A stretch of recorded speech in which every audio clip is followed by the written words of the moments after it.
Hello everyone, how are you doing? I hope that you are doing so very well. Today I'm here to talk to you about more books that I bought.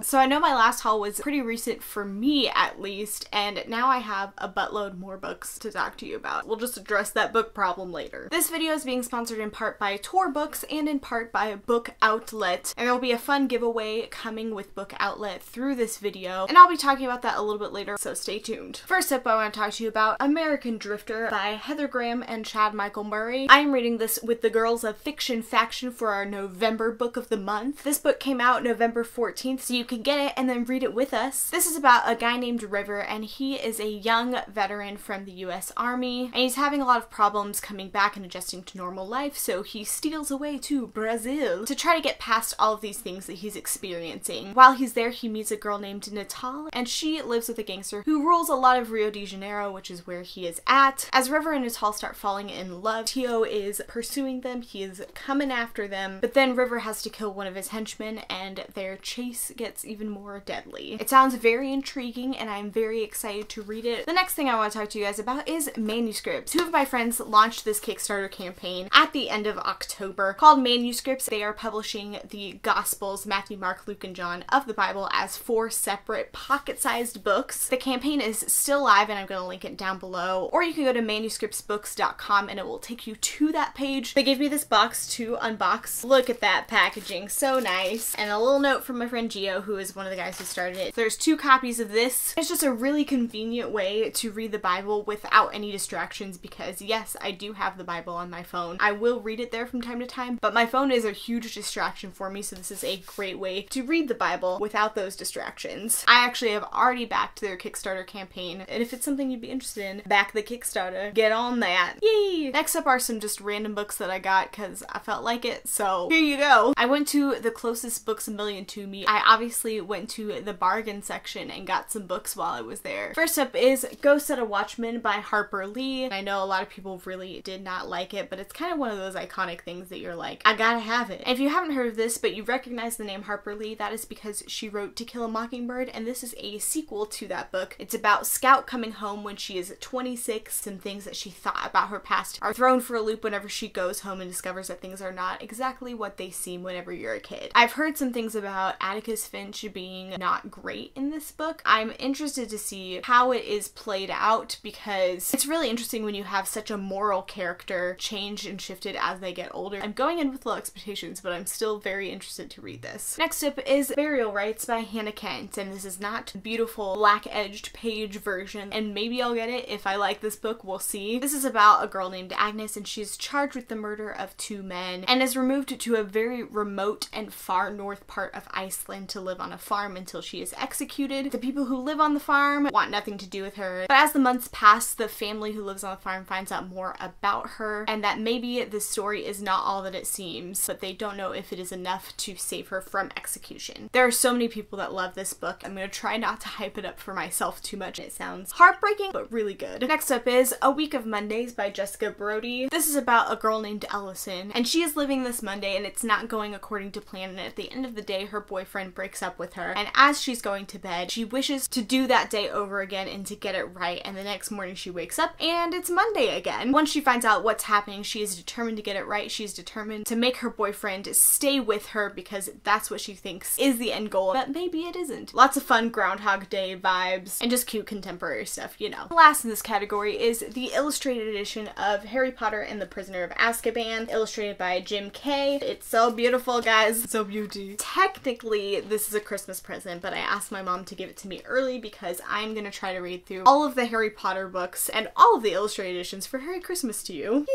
Next up are some books I got from the publishers or from other people. First up is this box set, which is the Penguin box set that I didn't get, but an angel gifted to me. 5 Game Changer books. I know that Forest of a Thousand Lanterns is in here, Warcross is in here, a sample of the new Stephanie Perkins book is in here, and then 2 other ones that I don't remember, and I don't really feel like opening this up. But this was a pretty cool mailer, even though I didn't get it, and I'm still a little bitter. It's fine. Yay! Next up is Secrets for the Mad by Dodie, and this is from the Keywords Edwards imprint of Simon & Schuster. If you don't know who Dodie is, she is a musical artist who is also a YouTuber who's been very open about her struggles with mental illness, and that is what this book is about. Whenever she feels down, whenever she feels depressed, she really just writes, and that's a lot of what this is. I really love her YouTube videos, so I'm very interested in this book. This book came out November 7th, so you can get yourself a copy today. Yay! Next up is Brooding YA Hero from Carrie DeRiso, illustrated by Linnea Gear, something like that. If you guys don't follow the Brooding YA Twitter, it's hilarious, and that is kind of what birthed this book. It's part story, but part writing guide, and all of it is a lot of advice from your favorite brooding YA hero. I'm sure there's going to be a lot of cliches, a lot of really funny jokes in this. It just sounds really fun and different, and I'm excited to read it. Next up is A Lie for a Lie by Robin Marrow McCready. This was actually in my pile to haul in my last haul. I saw it after I finished filming and was halfway through editing, but now it's here. This is about a girl named Kendra, and she takes a picture and sees something that's not quite right in that picture. She sets out to investigate and finds out that there is this deep dark secret that could tear her family apart, but if she keeps it in, it might destroy her. It sounds fast-paced, mysterious, and it's also very thin, so I'm sure that I could get through this in a couple hours. Last in this category is I Captured the Castle by Dodie Smith, and this came from Wednesday Books. This is a gorgeous edition of this book that is being hailed as a new classic, but I had actually never heard of it until I got it in the mail. This book is about a girl named Cassandra, and she and her family are living in poverty in this really old English castle. She wants to hone her writing skills, and this book is 3 journals that she has filled throughout those months that her and her family are living in the castle. Like I said, I had never heard of this book until I got it. I guess I just didn't see when it was making its rounds around BookTube. It was in a very beautiful personalized package from Wednesday Books, so thank you guys for sending this my way. I'm very excited to read it. Next up are the Book Outlet books. Hey! By now you guys know my drill with Book Outlet, that they are sponsoring this video because I just get some money from them up front and I talk about them anytime I have their books in a haul. That's kind of how it works. But this time there's a giveaway that you can enter, yes! All you have to do is follow me on Twitter, follow Book Outlet on Twitter, and retweet the contest tweet. I will leave a link to that down below in the description so you can easily find it and retweet to your heart's content. The winner wins 3 Book Outlet books of their choice. Hey ho! Like I said, I will leave that tweet and all the other details you need to know in the description. And now let's talk about books from Book Outlet. Yes! First up is The Hero of Ages by Brandon Sanderson. This is the 3rd book in the Mistborn trilogy, which I only have the 1st book of. It's a beautiful copy of the 1st book, and I was trying to find it to show it to you, but I could not find it. I need to just complete the trilogy so I have it so I can reread it whenever I want, and this was on Book Outlet at the perfect time for me. If you don't know what the Mistborn trilogy is about, it is a fantasy series that is really fantastic. If you've read Six of Crows, it's similar in that it is a heist, and these group of ragtag kind of criminals all come in together with their magics to pull off this heist. The magic system is very unique. It's called allomancy, and it has to do with drinking metals that give you different kinds of powers. It's really fun and really unique. It made its rounds around BookTube like maybe 2 years ago, I want to say, and if you have heard of it, it is well worth any hype. I love this trilogy so much. Really fantastic, and I need to reread it soon. Well, that was fun. Sorry if the camera angle changed a bit. My camera is being a butt. Next up is A Madness So Discreet by Mandy McGinnis. This is about Grace, and she has been locked in an insane asylum because of some horrific things in her past that have rendered her speechless. One day she is visited by a doctor who is traveling through, and he finds out that she is very smart and has a great memory and takes her out of this asylum to help him on crime scenes. One day while they are on a crime scene, they come face to face with a murderer, and she ends up needing to solve the crime while still operating under this label of madness that has been placed on her, so it gives her some restrictions, but she still gotta solve this murder. I think I've heard good things about this, so I am intrigued for sure. Next up is Letters to the Lost by Bridget Kimmerer. This is about 2 teenagers named Juliet and Declan, and Juliet, to deal with her mom's death, writes her letters, and Declan ends up finding one of those letters, and they strike up an anonymous correspondence. Soon enough they feel like they know each other, but how long can that anonymous correspondence last in their world? Who knows? I'm sure they get found out and things happen, so we shall see. It sounds very sad and heartbreaking, but like a very good, interesting take on a contemporary. Next up is Walk on Earth a Stranger by Ray Carson. This is about a girl named Lee, and she has a great family, a great best friend, but she has a secret that she hasn't told anybody, and that is that she can sense the gold in the earth around her and find it. When something happens to rip everything away from her, she flees west to where gold has just been discovered and is hopeful that this is where she can make her start and where she can really fit in, even with her powers. I'm very interested in this. I honestly just thought it was a fantasy fantasy. I didn't realize it was Gold Rush era, so I'm even more intrigued by this book. Whew. Next up is Anna Dressed in Blood by Kendare Blake. This is about a boy named Kaz, and he's a ghost hunter. He makes sure that all of these things haunting and hurting people are taken care of. That's his job. So Kaz goes to this town seeking a ghost called Anna Dressed in Blood. He's expecting things to go normal, to find the ghost, to kill it, but she's nothing like any ghost he has ever faced before, and for whatever reason, she spares his life. So I think it's kind of a paranormal romance. We shall see. It's got some eerie, creepy vibes definitely from the cover, so I am very excited to read this. Next up is Every Heart a Doorway by Shannon McGuire. This is about a girl named Nancy, and she is in a school called Eleanor West's Home for Wayward Children. This is a school full of children who have stumbled into a magical world and then come back to reality. They all want to find a way back, but those lands really don't have use for them anymore because they aren't the magical children that they once were, and they've already solved the problems of those lands. I believe someone said that there is a bisexual rep in this book, but this sounds absolutely phenomenal. It's an after all of those childhood books you read, like what happens after all of that. I've heard incredible things about this book, especially from Riley at Riley Marie 1196. Very, very excited to read this. Next up is Slasher Girls and Monster Boys. It's a short story collection of scary short stories. It says classic tales, brand new nightmares. And whenever this first came out, I heard about it and I was like, maybe I'll get it, and then I decided not to, so now I did. There are stories from a lot of different random people that I've heard of, including Lee Bardugo, Nova Rensuma, a lot of really great people, so I'm very excited to read this. Next up is Mere Christianity by C.S. Lewis, and this is one of my all-time favorite books. It's the written down version of a broadcast that C.S. Lewis did that really explains out Christianity and just lays a lot of things out and a lot of his arguments he used throughout his life out, and it is so incredible. If you're a Christian and you haven't read this book, I would highly recommend it, and I'm very excited to have this in my possession because I've never actually owned it. Yes! And last up in this book outlet box is Anne of Green Gables by Ellen Montgomery. This is the Puffin and Bloom version that I've been wanting forever. I have been trying to get this book since it has been on Book Outlet, and every time it sells out before I can get it, and this time it didn't, and I was like, yes, it's time. If you're new here, Anne of Green Gables is one of my all-time favorite books. I love it so much, and I actually just reread it for Ostentatious. It's amazing and incredible and so heartwarming, and I'm not gonna explain what it's about. You just need to read it. It's so beautiful. Next up are two books that I got in OwlCrates recently. First up is Before She Ignites by Jody Meadows. This is about a girl named Mira. She is the chosen one. She's always been told that, but she doesn't feel like the chosen one, but then she finds out a secret that puts that all in jeopardy, and she gets thrown in prison, and everyone she knows turns on her. She's on her own, and she has to learn to survive before her whole world collapses. Like I said, I got this in an OwlCrate, and this is a different version of this dust jacket and cover. If you didn't know, this part is gold where normally it is silver on the other book, so it's beautiful, and I'm very excited to read this book. Next up is Wild Beauty by Anna Marie McLemore. This is also an OwlCrate exclusive cover. It's so beautiful. I love it so much. This is about a family of women who have always tended this garden, but then one day this kid shows up and they're like, who are you? Where did you come from? Estrella, the main character, she's really trying to figure out why he only knows the first few letters of his name and where he came from, but there's also a hidden tragedy in her family that if they fall in love too deeply, that person disappears. I know that there is some magical realism in this book and that the author is Latina, so I am very excited for this. And last up are some just random books that I got. You know the drill. Next up is Love, Hate, and Other Filters by Samira Ahmed. This is about a girl named Maya Aziz, and she's American born, but her family is Indian, and they want her to find a good Muslim husband, but she's wanting to go to film school and get out of her Chicago home. But when a terrorist attack happens in another Midwestern city, and the terrorist happens to share her last name, things shift in her neighborhood, and people no longer trust her, and even worse things start happening. This sounds like a very timely and necessary story, something that is really sad and heartbreaking that could sadly happen in the world we live in today. And I knew that this book was coming out, but I didn't know much about it. Now that I do, I really feel like I need to read this very soon, and I'm very intrigued by this story. Next up is Saints and Misfits by S.K. Ali. This is about a girl named Jana, and she feels like a misfit, like she doesn't belong in her family or even in school. And this guy Jeremy also is a misfit, and even though she thinks they don't belong together, she kind of wants it to happen. But she's also dealing with this situation at her mosque where there's this guy who is what sounds like a monster, and she's the only one who knows about this and is trying to expose him. We have a hijabi girl on the front of a book. Hey-oh! I'm very excited about this. Next up is Stealing Heaven by Elizabeth Scott. This is a book I got from BookNet Fest. I won a book there, and then they had a book swap, so I just went and took that book and swapped it for this book because I already own the book that I got. This is about a girl named Danny, and her mom is a con artist and a thief, and they always switch towns and move around, and she has been trained by her mother to just live that life, but then she gets to a new place and things start changing, and she starts maybe finding a guy and finding some friends, and her loyalties come into question. Is she loyal to her friends or her mother? I love contemporaries, and I am always going on a contemporary kick, so more contemporaries in my life, please. Next up is Language of Thorns by Leigh Bardugo. I got this from Target because I went in to get another book that I will be showing next, and then I also got this book because I just needed it. This is short stories of folklore from the Grishaverse, and it's